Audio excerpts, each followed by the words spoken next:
ishara kuzionyesha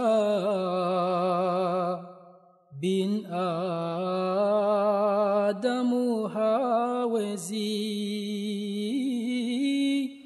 Assalamu alaikum wa rahmatullahi wa barakatuh. Mpendwa mtazamaji wa MTA Africa, karibu sana katika wasaa mwingine wa kipindi cha Ondosho la Kosa, kipindi ambacho kinakuletea mada za kiitikadi katika dini tukufu ya Kiislamu na kuondoa sintofahamu ambazo zinapatikana katika mada hizo na kukupa mwanga wa kila ambacho kinatakiwa kuweza kukielewa katika mafundisho ya dini tukufu ya Kiislamu. Kuletea kipindi hichi, jina langu ni Masihi Mrope na nimeambatana na mashekhe ambao nitakuwa nao pamoja ili kuweza kudadavua mada hizi, na upande wangu wa kulia ni Sheikh Tahiri Ramadhani Marunda Sahibu ambaye ni mtumishi na mbashiri wa Jumuiya ya Uislamu Ahmadiyya, na anayefuata ni Sheikh Shaban Uthman Shunda Sahibu, pia naye ni mtumishi na mbashiri wa Jumuiya ya Uislamu Ahmadiyya. Karibuni sana. Asante sana. Mada ya leo ya kipindi chetu inaitwa haki ya kuhoji. Bila shaka ni mada tata ambayo inahitaji ufafanuzi, kwa maana kuhoji kuna haki gani, kuhoji kukoje, na mafundisho ya Kiislamu yanafundisha nini kusema mambo mengi sana ambayo yanahusiana na masuala ya kuhoji. Basi tutumie fursa hii kuweza kuwafahamisha watazamaji waweze kufahamu kwa undani zaidi kuhusiana na haki ya kuhoji. Nikianza na Sheikh Tahiri Ramadhani Marunda Sahibu, naomba utueleze, je, miongozo gani ya kimaadili na mipaka katika sheria ya Kiislamu kuhusu kuhojiwa kwa mtu binafsi na inahakikishaje ulinzi wa mtu katika faragha yake? Karibu sana. A'udhu billahi minash shaitani rajim. Bismillahirrahmanirrahim. Nashukuru sana kwa swali hili muhimu, bali kwa mada nzima hii ambayo imekuwa ni swala tata sana katika jamii yetu ya siku hizi, ambayo wanasema tumeingia katika jamii ya uwazi, kwamba kila kitu kinafanyika kwa uwazi. Kwa hiyo utandawazi umekuwa uwazi sana. Kana kwamba kama kuna jambo lolote linafanyika lisifanyike nyuma ya pazia, basi lifanyike na kila mtu awe na taarifa nalo, hususan kwa vijana ambao wana shauku ya kujua kila kitu ambacho kinaendelea hata kama vingine haviwahusu. Katika swali ambalo umeliuliza, ni vyema kabisa tukatambua misingi ya mafundisho ya dini tukufu ya Kiislamu. Islam imekuja kutufundisha busara, imekuja kutufundisha hekima, imekuja kutufundisha namna ya kuishi kwa pamoja, na hata namna gani tunaweza kufikia kiwango cha juu kabisa cha jamii ambayo imestaarabika. Mtukufu Mtume Muhammad sallallahu alaihi wasallam aliwahi kusema ya kwamba innama bu'ithu liutammima makarimal akhlaq, kwamba hakika Mwenyezi Mungu ameniinua, amenituma duniani ili nije kutimiza hulka njema katika kilele chake, nije kuzifikisha hulka njema katika kilele. Haina maana ya kwamba kabla mtukufu Mtume Muhammad sallallahu alaihi wasallam watu walikuwa wafanyi mema, hapana. Lakini kwa ujio wake kupitia mafundisho ambayo yamekuja nayo, yani Qur'an, wema na hulka njema zina uwezo, yani watu kwa kufuata mafundisho haya, zile hulka njema ambazo tayari zimo ndani yao zinaweza kufikia katika kilele ambacho hakikuwahi kufikiwa kabisa. Kwa hiyo katika Qur'an tukufu kuna aya kadhaa ambazo Mwenyezi Mungu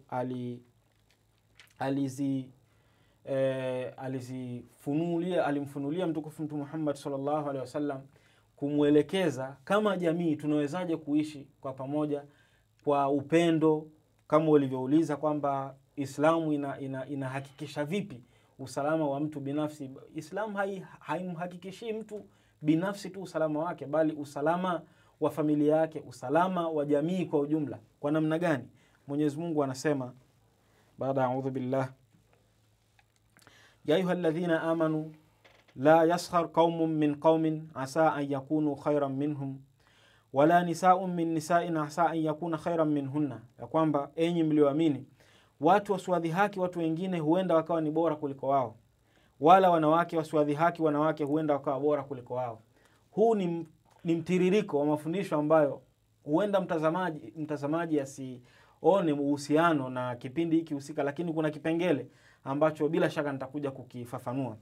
Baada hapo Mwenyezi Mungu anasema, wala msisingiziane wala msiitane kwa majina mabaya, Ni jambo baya sana kujichumia sifa mbaya baada ya imani, na wale wasiotubu hao ndio wadhalimu. Mwenyezi Mungu anaendelea kusema ya kwamba enyi mlioamini, jiepusheni sana kufanya shuku na dhana. Kwa hakika baadhi ya dhana ni dhambi, wala msipeleleze, wala baadhi yenu wasiwatete wengine. Je, mmoja wenu anapenda kula nyama ya nduguye aliyekufa? La, hampendi, na mcheni Allah, bila shaka Allah ni mwenye kupokea toba, mrehemevu. Kwa hakika haya ni mafundisho ambayo Islam iliyaweka kama msingi wa kuipata jamii ambayo ingeweza kuishi kwa amani na upendo, na kwa kushirikiana kwa pamoja wanaweza wakapata maendeleo. Bali kupitia mafundisho haya kila mtu alihakikishiwa usalama na ulinzi. Haya ndiyo mambo ambayo mtukufu Mtume Muhammad sallallahu alaihi wasallam aliyasimika ndani ya mioyo ya maswahaba zake na yakabadilishwa kuwa vitendo. Labda kwa mtazamaji pengine angetaka kujua hii sura ambayo nimesoma, labda kwa faida yake. Bila shaka hii ni sura Al-Hujurat, sura 49 aya 12 hadi ya 13. Asante sana. Sasa mtukufu Mtume Muhammad sallallahu alaihi wasallam, haya ndio mafundisho ambayo aliyasimika katika mioyo ya maswahaba zake, na baada ya hapo akayabadilisha kuwa vitendo, ndio ikawa mwenendo wa maisha yao.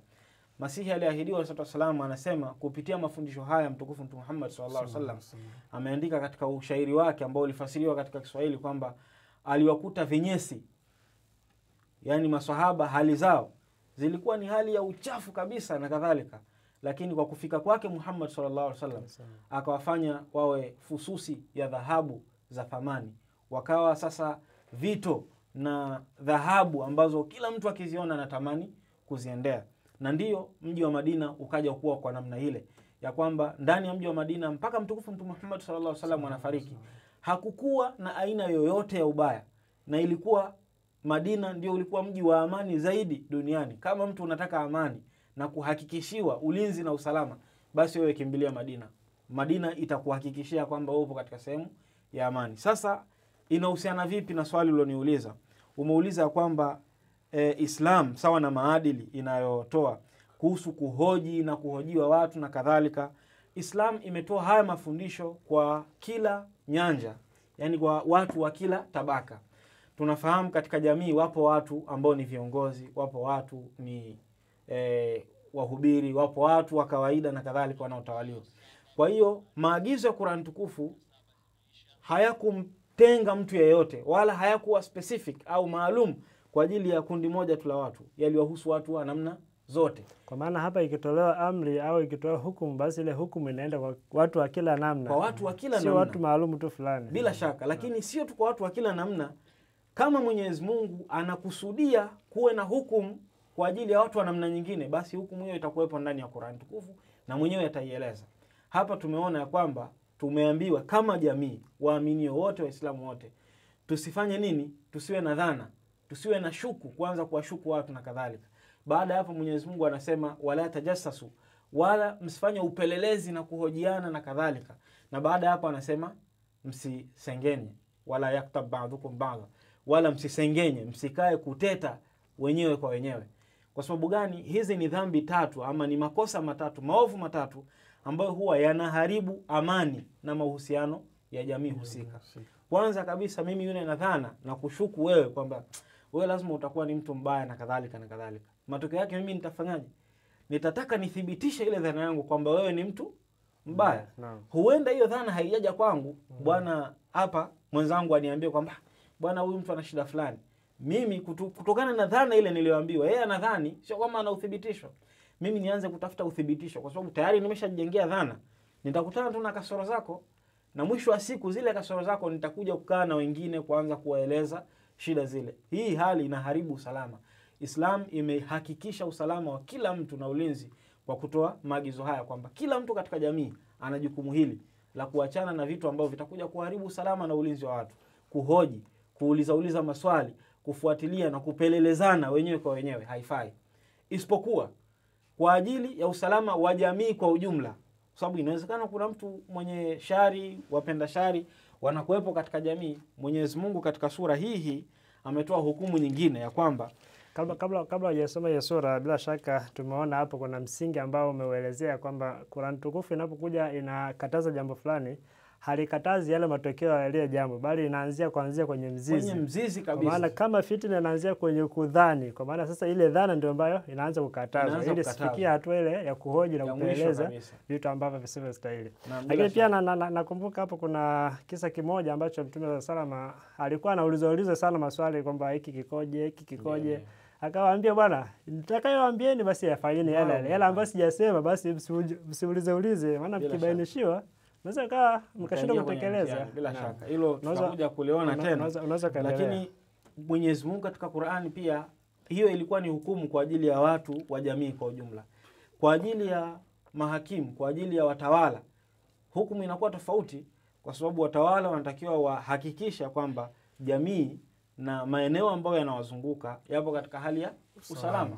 Na hilo ndio limepelekea lazima kuwe na idara ambayo inafuatilia kwamba kama kuna lolote baya limeibuka sehemu, haliwezi kupuuziwa tu kwamba achaneni nalo. Hapana, lazima lifuatiliwe ili isije ikawa hatari zaidi kwao, au kuna jambo taarifa yote mbaya imekuja, hawataki tu kulichukua mara moja na kulifanyia kazi. Hapana, lazima wapeleleze ili isije ikawa wamechukulia hatua kitu ambacho watakuja kujilaumu baadaye kwamba kwa hiyo kupeleleza kwa namna kuzuia madhara ambayo yanaweza katokea baadaye, hii imeruhusiwa. Na sio tu imeruhusiwa, imehukumiwa. Na sio kazi ya mtu mmoja katika jamii. Hapana, mmoja tu atokee, ni kazi ya wenye mamlaka.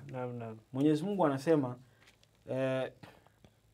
ya ayyuhalladhina amanu in ja'akum fasiqun binaba'in fatabayyanu an tusibu qauman bijahalatin fatusbihu ala ma fa'altum nadimin.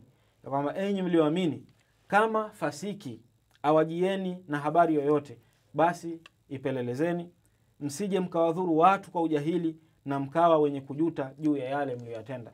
Hii ni aya 7 ya sura hii Al-Hujurat, sura 49. Ya kwamba Mwenyezi Mungu anatueleza hapa, enyi mlioamini, kama mtu anakuja na habari yoyote kwenu ninyi, lazima muichukue na kuipeleleza na kuifuatilia, ili kupitia habari ile msije mkawapa watu madhara bila ya kufahamu, na baadaye mkaja kujua kwamba kumbe ile habari haikuwa sahihi. Kwa hiyo sio tu kwamba habari inawafikia, bali hata zile habari ambazo zimeibuka tu huko hamtakiwi hata kuzipuuzia, lazima mzifuatilie. Ndilo agizo la Mwenyezi Mungu. Lakini bila shaka unaona kabisa hapa Mwenyezi Mungu anatoa hukumu hii kwa watu ambao wana mamlaka ya kuweza kuchukua hatua ya habari yoyote inaweza kuwafikia. Mimi na wewe tuko chini ya utawala, hatuwezi kuchukua hatua juu ya jeshi lolote kutoka nchi jirani na kuja kushambulia, haiwezekani. Kwa hiyo bila shaka kwa ajili yetu sisi hukumu nyingine ni Mwenyezi Mungu aliposema ya kwamba wala yaqtab ba'dukum ba'dhan wala tajassasu, kwamba msikae msiwe na dhana, msifanye upelelezi wala msikae kusengenyana. Ile ni hukumu kwa watu wa kawaida, na ndio msingi ambao Qur'ani imeuweka. Asante sana. Bila shaka nikugeukie Maulana Shunda Sahibu, nikuuliza moja kwa moja swali kwa sababu tayari amefafanua vya kutosha kuhusiana na swali hili la kwanza. Labda utuambie kuhusu kuwahoji viongozi. Wapo ambao tunasema kwamba bwana lazima tujue yote ambayo yanaendelea kwa viongozi. Hili lipoje katika Uislamu? A'udhu billahi minashaitani rajim. Bismillahir rahmanir rahim. Kuhusu heshima na kujali hadhi za viongozi na ni nani ambaye anaweza kushauriana au ni nani ambaye anaweza kukaa mbele na kumuuliza kiongozi, Uislamu umefafanua hili au haya yote kinagaubaga sana. Islam kwanza ilishakataza au Qur'ani ilishakataza mtu kunyanyua sauti mbele ya Mtume sallallahu alaihi wasallam, kwamba labda Mtume anaongea na wewe unaongea. Hili ni jambo ambalo Qur'an tukufu ilishakataza. Ni kinyume cha adabu. Ni kinyume cha adabu, kwamba hata Qur'ani imesema kwamba huyu ni mtu ambaye ameingiza imani yake katika mtihani, kwamba muwe makini sana kwamba sauti yako basi isiende juu ya sauti ya Mtume sallallahu alaihi wasallam. Naona kwamba kiamali masahaba Mtume sallallahu alaihi wasallam waliitendea hii haki sana.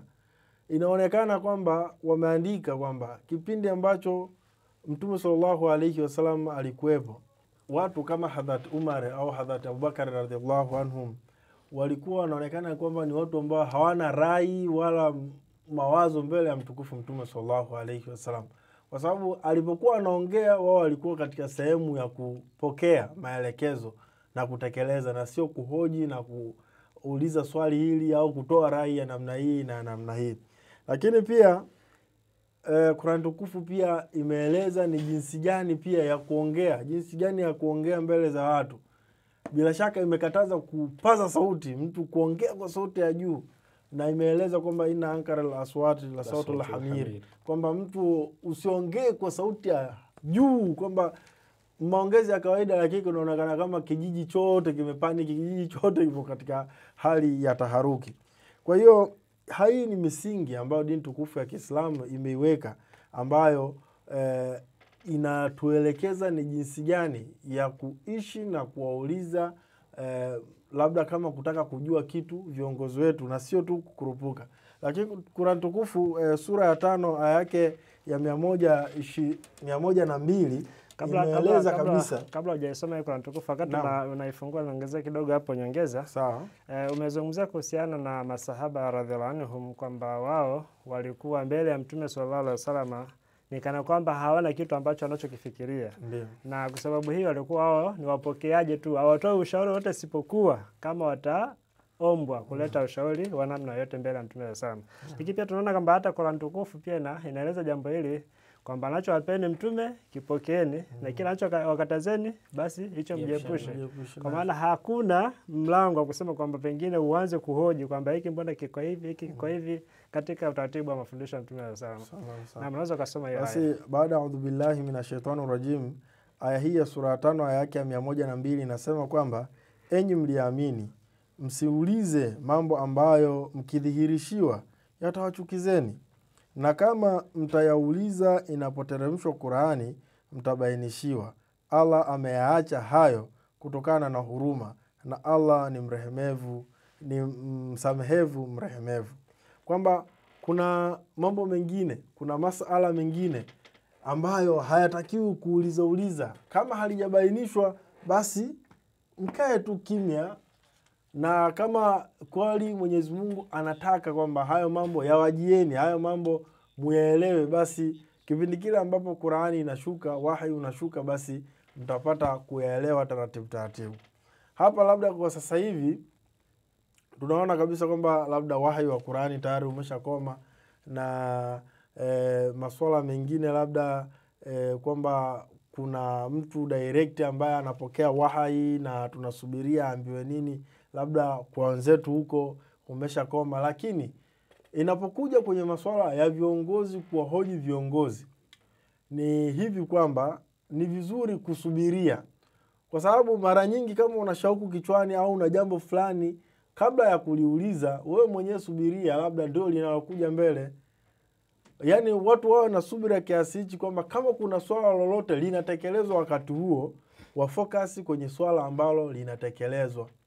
Kwa mfano, labda mpango labda wa miaka 2 iliyopo, bwana sisi tunataka kutufanye kilimo labda cha umwagiliaji. Lakini wewe una wazo kwamba bwana tukilima kwenye milima kwa kuweka hivi na hivi na kupampu mashine inaweza tukapata tija vizuri. Kaa kwanza na wazo lako. Subiria wazo lililopo la kiongozi lifanye kazi kwanza.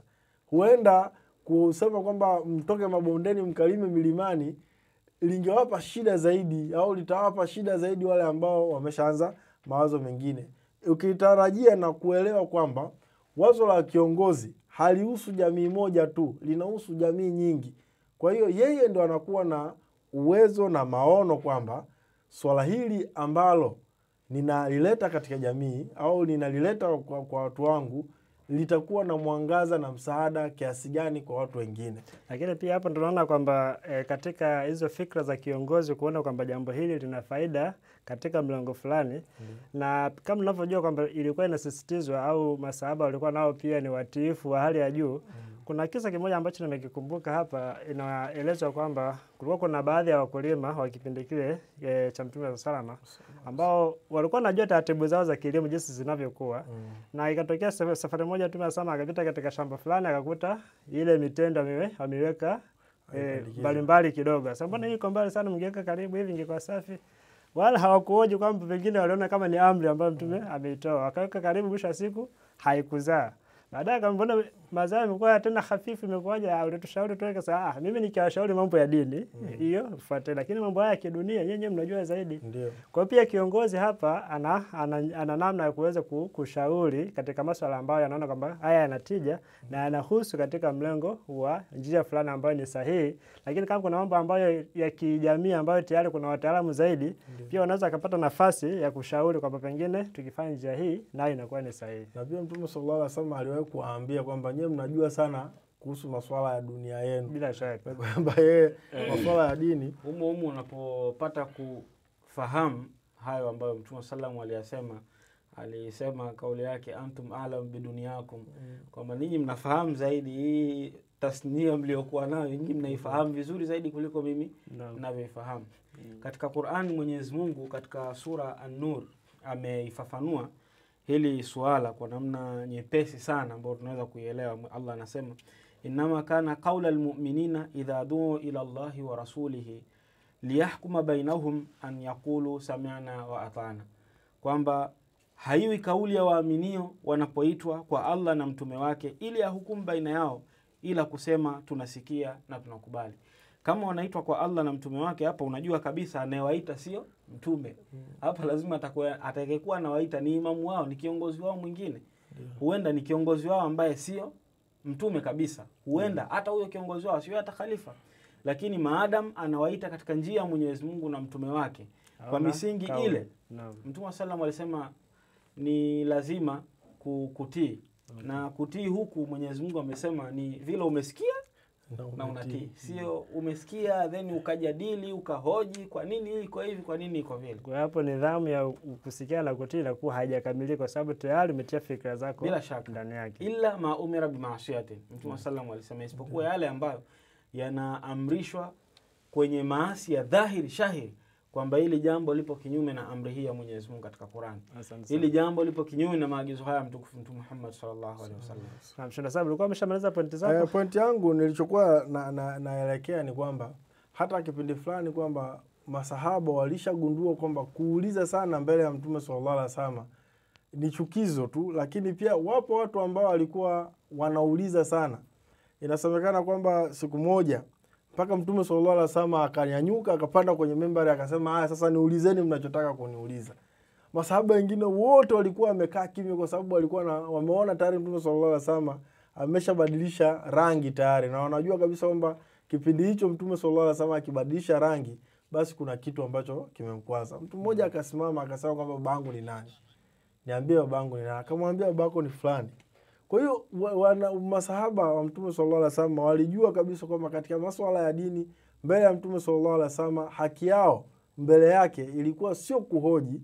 Kama walitaka kujua kitu fulani walikuwa wanaomba kujua, lakini sio kuhoji taratibu au kuhoji hili limetokeaje, hii namna gani, hii namna gani.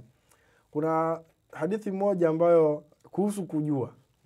Kuna hadithi moja ambayo inaambiwa kwamba mtu mmoja alitoka huko katika jangwa, Maarabu wa jangwani, akaja akamhoji Mtume sallallahu alaihi wasallam, akamuuliza Mtume sallallahu alaihi wasallam kwamba bwana, mimi nampenda Mtume na yani nampenda Mwenyezi Mungu tu na mtume wake. Kwa hiyo nifanye nini? Mtume sallallahu alaihi wasallam alimwambia tu vitu viwili vitatu. Akamwambia basi mimi sitabadilisha hivyo wala sitaongeza. Akaondoka zake. Mtume sallallahu alaihi wasallam akasema kwamba kama anasema kweli ameingia peponi, amefaulu. Na bila shaka pia nakumbuka kuna hadithi nyingine ambayo Mtume sana alisema kwamba jiepusheni sana na kuhoji sana, kwa sababu watu wa kabla yenu waliangamizwa kwa sababu ya kuwauliza sana manabii wao. Kwa maana hii hali ya kuhoji kupita kiasi ni kitu ambacho kinaleta hatari sana katika mafundisho ya dini husika.